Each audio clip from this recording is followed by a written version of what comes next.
সুন্নাহর আলো, কোরআন হাদিস যেখানে, আলেম উলামা যেখানে,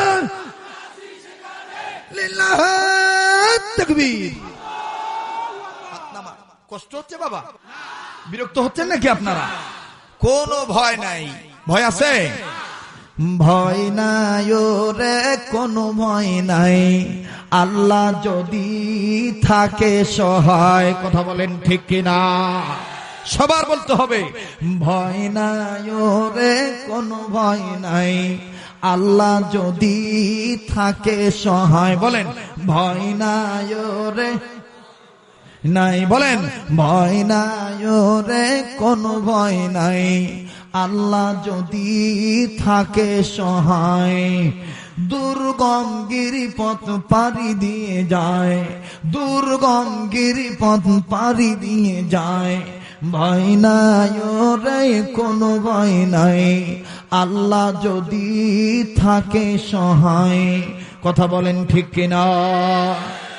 যুগে যুগে ইতিহাসে লেখা দেখা যায়, আল্লাহর পথে যারা কাজ করে যায়।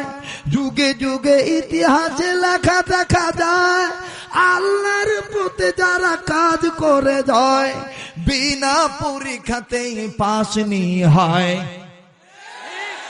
কখনো আল্লাহ পরীক্ষা করতে পারে জেলে ঢুকাইয়া, কখনো আল্লাহ পরীক্ষা করতে পারে ফাঁসির মঞ্চে তুলিয়া, কখনো আল্লাহ পরীক্ষা করতে পারে ক্রস ফায়ারে দিয়া, কখনো আল্লাহ পরীক্ষা করতে পারে সন্তান কেড়ে নিয়া।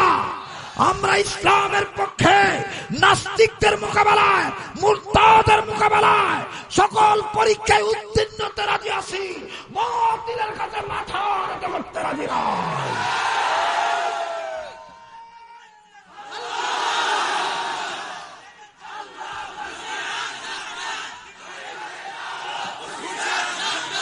আমার ভাইরা, আমার বন্ধুগণ, আমরা গোলাম কার? যারা বলেন কার? তো মুরব্বী ডাক দিয়ে বলতেছেন, নাতিরে তোরা যে পথের প্রতীক, আমিও সেই পথের পথিক। আপনারা কি ভয় পাচ্ছেন? কোনো ভয় নেই। ভয় থাকলে কার জন্য আছে?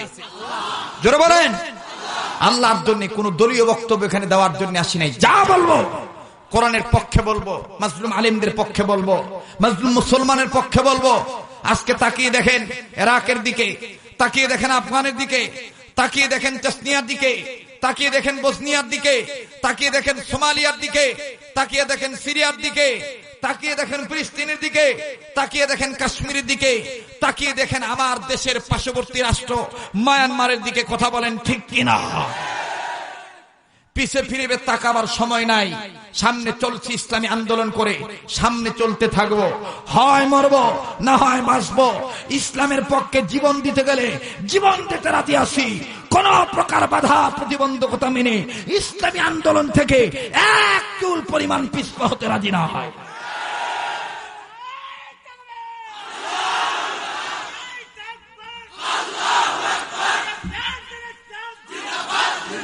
হে মুসলমান, গোলাম কার? তো মুরব্বী ডাক দিয়ে বলতেছেন, বাবারে তোরা যে পথের প্রতীক, আমিও সেই পথের প্রতীক। তবে শোন, একটা পরামর্শ দিই। পরামর্শ হলো, আমাদের এই এলাকার রাস্তা দিয়ে অনেক আলেম উলামা যায়। একজন মৌলবী ঠেকাইয়া মৌলবীর কাছ থেকে শিখে নিও, মৌলবীর কাছে জিজ্ঞেস করিও, মৌলবী সব শিখাই দিবে। মৌলবীর এটা ভালো জানে। মৌলবীর দরকার আছে না নাই? কথা কয় না। মৌলবীর দরকার হলে মাদ্রাসার দরকার আছে না নাই? তাইলে যারা বলে মাদ্রাসায় ছেলে মেয়ে পাঠাবেন না, যারা বলে মাদ্রাসায় ছেলে মেয়ে পাঠাবেন না, তারা কি মৌলবীদের পক্ষে না বিপক্ষে? পক্ষে না বিপক্ষে? তো এইবার মৌলবী সাহেবকে ঠেকানোর জন্য এলাকার ওই সন্তানরা মৃত বাবার লাশ এক জায়গায় রেখে সন্তানরা মৌলবী সাহেবের সামনে দাঁড়াইয়া ডাক দিয়ে বলতেছেন, মৌলবী সাহেব আসতেছেন, কিস্তি টুপি মাথায় দিয়া পদচালিত বাহন সাইকেল চালিয়ে চালিয়ে আসতেছে। সন্তানরা সামনে দাঁড়ায় বলতেছেন, চাচা मौलवी साहब आप यहाँ तक खड़ा हो जाए। मौलवी साहब बोलतेছেন, लड़का हम क्यों के लिए खड़ा हो जाए, जल्दी बताओ। ছেলে ডাক দিয়ে বলতেছেন, চাচা আমার বাবা মারা গেছে, আমার বাবারে কেমনে কবর দেবো, কেমনে লাশটা ধোয়ামো, কেমনে মাটি দিমো। চাচা আমরা কিছুই বুঝি না, আপনি আলেম মানুষ, আপনি যদি শিখাই দিতেন। তো মৌলভী সাহেব বলতেছেন যে আমি মৌলভী সাহেব, এটা আমার নৈতিক দায়িত্ব। খুতবাতে হাকিমুল ইসলামের মধ্যে কারি মরহুম তৈয়ব সাহেব রহমতুল্লাহ লেখেন যে ওই মৌলভী সাহেব বলতেছেন আমার অফিস টাইম 10টায়, এখন বাজে 8টা, এখনো 2 ঘন্টা বাকি আছে, ঠিক আছে তোমাদের বাবার লাশটা বের করে দাও, আমি নিজে শিখাই দিচ্ছি। মারহাবা বলে। এটা আলেম ওলামার নৈতিক দায়িত্ব কিনা? আর এই দায়িত্ব পালন করতে গেলে এরকম গ্রামে গ্রামে হাফিজ হুজুর রহমতুল্লাহের স্বপ্ন পূরণ করতে হবে, বাস্তবায়ন করতে হবে। এরকম গ্রামে গ্রামে মাদ্রাসা নির্মাণ করতে হবে। কথা বলেন ঠিক কিনা?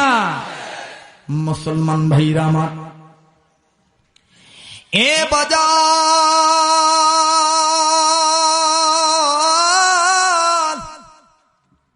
এইবার মাওলানা সাহেব নিজে ডাক দিয়ে বললেন তোমাদের বাবার লাশটা বের করে দাও। বাজান দিলটা নরম করে দিবেন, একটা ফোঁটা চোখের পানি দেখেন পরে কিনা। ও বন্ধু আমার ভাইরা, আমার বন্ধুগণ, দিলটা দেখেন নরম হয় কিনা। এবার মাওলানা সাহেব নিজে ওই মৃত ব্যক্তিকে সুন্দর করে গোসল করে দিলেন। কেমনে কয় টুকরা কাপড় পরাইব তাও জানাই দিলেন। বাজান রে, কোন দিকে নজর দিবেন না, আমার দিক তাকান। মৌলভী সাহেব আস্তে করে সুন্দর করে সব কাজ সমাপ্ত করলেন। নিজেই জানাজার ইমামতি করিয়া এলাকার সন্তানদেরকে নিয়া, ও বন্ধু, কয়েকজন সম্মিলিত ভাবে মিলিয়া একত্রিত হইয়া বাবার লাশ কবরে শুয়ে দিল। ও বাদান রে, এইবার কবর দেওয়া সম্পন্ন হইয়া গেল, কবরের মাটি দেওয়া সম্পন্ন হইয়া গেল। মৌলভী সাহেব ডাক দিয়ে বলতেছেন হাম চলে যাই, আমি তো চলে যাব, এখন চলে গেলাম, বিদায় নিলাম। এ বাজার, খুতবাতে হাকিমুল ইসলামের মধ্যে কারি মরহুম তৈয়ব সাহেব রহমতুল্লাহ লেখেন ওই মৌলভী সাহেব অফিসে চলে এসে ওই দিন আবার অফিসের কর্মচারী ঘোষণা করেছে আপনারা নিজ নিজ আইডি কার্ড দেখানো ছাড়া কেউ ঢুকবেন না। আমাদের অফিসের জিএম ঘোষণা করে দিয়েছি আপন আপন আইডি কার্ড বের করা লাগবে, আইডি কার্ড ছাড়া কেউ আজকে অফিসে ঢুকতে পারবেন না। এ বাজার, এবার সবাই যার যার আইডি কার্ড বের করতেছে। আমার বন্ধুগণ, আমার ভাইরা, প্রত্যেকে নিজ নিজ আইডি কার্ড বের করতেছে। আমার ভাইরা সবাই যার যার আইডি কার্ড বের করছে, কিন্তু এই মাওলানা সাহেব, ওই মৌলভী হুজুর একবার ভিতরের পকেট হাতায়, আর একবার বাইরের পকেট হাতায়, একবার বুক পকেটে হাত দেয়, আর একবার ভিতরের পকেটে হাত দেয়। পার্শ্ববর্তী কর্মচারী ডাক দিয়ে বলতেছেন মাওলানা আপনি কি খুঁজতেছেন বলেন তো দেখি। মাওলানা সাহেব ডাক দিয়ে বলতেছেন ভাইজান, বাড়ি থেকে তো আমি আইডি কার্ড নিয়ে আইছিলাম, কিন্তু কই আমার পকেট তো কোনো পকেটেই নাই। এ বন্ধু বলতে বলতে এবার লোকেরা ডাক দিয়ে বলতেছেন মাওলানা মনে হয় কোথাও তোমার আইডি কার্ড পড়ে গেছে। এবার মাওলানা ডাক দিয়ে কয় হা হা আমার মনে পড়েছে, মাই সমঝায়, আমি বুঝতে পেরেছি, আমার মনে পড়েছে, আমার ইয়াদ হইছে, আমার স্মরণ হইছে, আমি আইডি কার্ড ওই মৃত ব্যক্তির কবরে ফালায় রেখে এসেছি। আমার আইডি কার্ডটা ওই মরা ব্যক্তির কবরে পড়ে গেছে। কোন ব্যক্তির কবরে? জোরে বলেন, কোন ব্যক্তির কবরে? ওই ব্যক্তির কবরে খুব খেয়াল করবেন। এবার মাওলানা সাহেব সাইকেল চালাইয়া একটা দৌড় মারিয়া এলাকায় যে ডাক দিয়ে বলতেছেন বাবা গো, তোমরা বিপদে পড়ছিলা, আল্লাহর পক্ষ থেকে আমি আইছি, এখন আমি বিপদে পড়েছি, বেটা তোমরা আমারে বাঁচাও আল্লাহর মেহেরবানিতে। ছেলেরা ডাক দিয়ে বলতেছেন চাচা আপনি মাওলানা সাহেব, আপনি মৌলভী মানুষ, আপনার আবার কি বিপদ? ডাক দিয়ে বলতেছেন বেটা রে, আমি তোমাদেরকে জানাইতে চাই, তোমার বাবার লাশটা কবরে রাখতে যাইয়া ও বাবা আমার আইডি কার্ডটা তোমার বাবার কবরে পড়ে গেছে। আল্লাহু আকবার। ও বেটা মনে কষ্ট না নিলে তোমার বাবার কবরটা একটু ফাঁক করো বেটা, আইডি কার্ড না বের করলে আমার চাকরি টিকবে না বেটা। এবার ছেলেরা ডাক দিয়ে বলতেছেন, চাচা গো অবশ্যই বাইর করতেছি। এবার বাদান কবরের লাটাই, কবরের কাঠি, কবরের চাটি, কবরের মাটি, কবরের চাটাই যখন একটু সরাইলো, কবরটা ফাঁক করলো। এ বাজান কবর একটু সামান্য ফাঁক হইছে। মাওলানা সাহেব নজর করে দেখতেছে ওই কবরের ভিতর থেকে এত সুন্দর সুঘ্রাণ বের হইতেছে, তামাম এলাকার মানুষ ওই খুশবুতে মাতোয়ারা হয়ে গেছে। আরেকটু জোরে বলেন সুবহানাল্লাহ, আরেকবার জোরে বলেন সুবহানাল্লাহ। মাওলানা ডাক দিয়ে বলতেছেন, আল্লাহ গো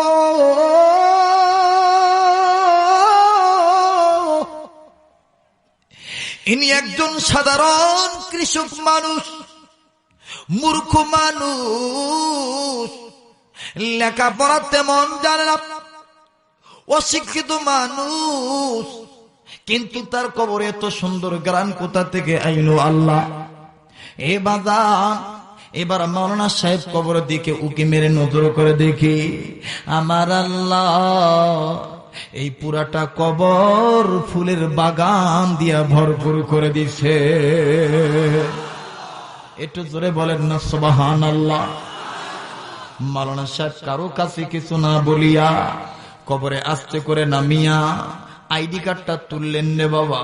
এবার মাটি সম্পন্ন করে দিলেন, সম্পন্ন করে দিয়ে পিছন দিকে মুখ করে ডাক দিয়ে বলে, ও বাতিজারা, তোমরা বললা তোমার বাবা মূর্খ মানুষ, কিন্তু তোমার বাবার কি এমন আমল ছিল যে আল্লাহ তোমার বাবারে মাফ কইরা তোমার বাবার কবর জান্নাতের বাগান বানায় দিছি।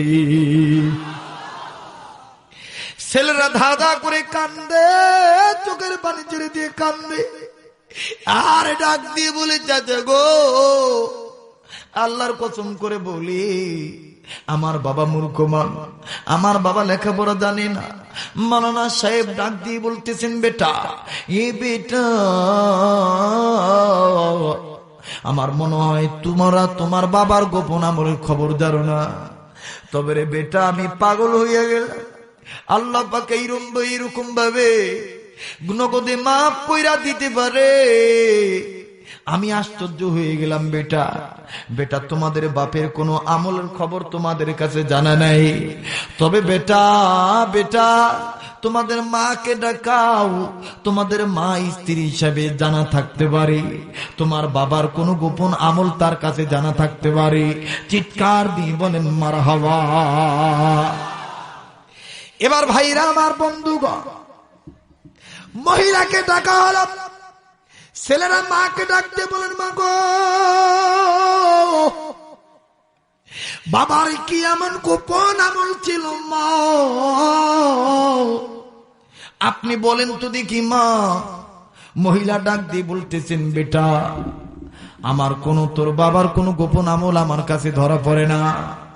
এ বাজান আমার দিক তাকান, ডাক দিয়ে কয়, তোর বাবার কোনো গোপন আমল আমার কাছে আমার ধরা নাই। মাওলানা সাহেব ডাক দিয়ে বলতেছেন, বোন আপনি একটু ভালো করে বুঝে দেখেন, একটু চিন্তা ভাবনা করে দেখেন। অনেকক্ষণ পর মহিলা